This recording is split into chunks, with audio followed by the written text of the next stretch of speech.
Assalamualaikum warahmatullahi wabarakatuh. Perkenalkan, nama saya Melia, NIM 2020-10-066. Tugas manajemen investasi dan portofolio. Tugasnya yaitu jelaskan pengertian jenis-jenis investasi, kelebihan dan kekurangan. Yang pertama, saham atau stocks. Pemegang saham memiliki kepemilikan dalam perusahaan tersebut dan berpotensi mendapatkan keuntungan dari kenaikan harga saham serta dividen jika perusahaan membagikannya.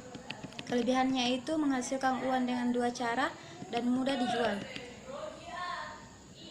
Kekurangannya itu resiko dan emosi yang tak stabil.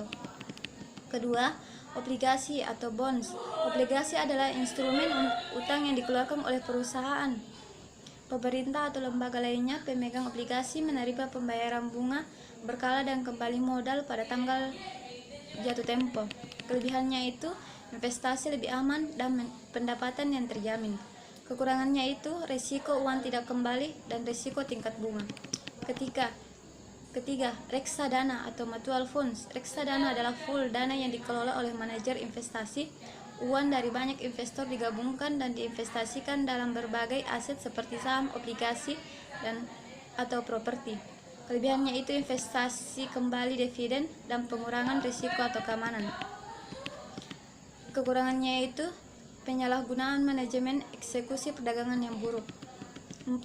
ETF, Exchange Traded Funds atau ETF memungkinkan diversifikasi seperti reksadana tetapi dengan likuiditas yang lebih tinggi karena dapat diperdagangkan sepanjang hari di bursa. Kelebihannya itu mudah dan fleksibel dan rendah biaya dan risiko. Kekurangannya itu ada biaya pajak, capital gain, dan biaya spread. 5. Real estate atau properti mencakup pemilikan langsung seperti rumah atau komersial atau melalui investasi dalam REITs atau real estate investment trust yang berinvestasi dalam portofolio properti. Kelebihannya itu harganya cenderung terus naik dan tidak terlalu mempengaruhi inflasi. Kekurangannya itu bersifat lokal dan mengeluarkan modal untuk perawatan properti. 6. Komoditas atau komoditi. Komoditas fisik seperti emas, minyak atau biji-bijian atau melalui kontrak berjangka komoditas. Kelebihannya itu resiko inflasinya rendah dan berpotensi menjadi aset berharga. Kekurangannya itu cenderung mudah rusak dan kualitasnya bervariasi.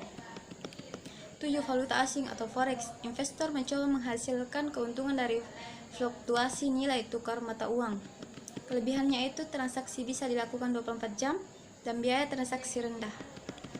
Kekurangannya itu sangat sulit dilakukan oleh masyarakat menengah ke bawah dan campur tangan pemerintah terhadap mata uang yang diperdagangkan. Nomor 8. Saving account atau tabungan.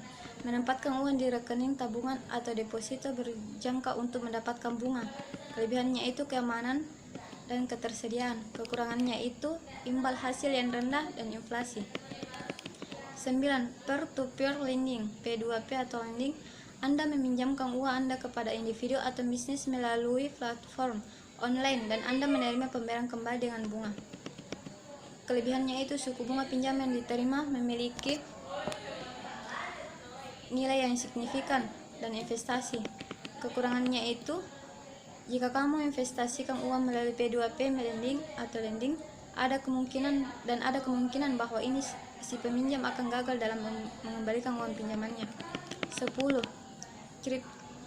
Cryptocurrency seperti Bitcoin dan Ethereum adalah bentuk investasi digital yang mendapat popularitas dalam beberapa tahun terakhir. Kelebihannya itu lebih tahan terhadap inflasi moneter dan transparan, cepat dan praktis. Kurangnya itu volatilitas tinggi dan nilai mata uang yang sulit diprediksi. 11. Pendidikan dan pengembangan pribadi. Investasi dalam pendidikan dan pengembangan pribadi seperti kursus, pelatihan atau sertifikasi dapat meningkatkan keterampilan Anda dan mempengaruhi potensi pendapat masa depan. Kelebihannya itu kreativitas dan komunikasi efektif. Kekurangannya itu prokrastinasi dan kurangnya organisasi. Itulah hasil penjelasan saya, lebih dan kurangnya mohon dimaafkan. Assalamualaikum warahmatullahi wabarakatuh.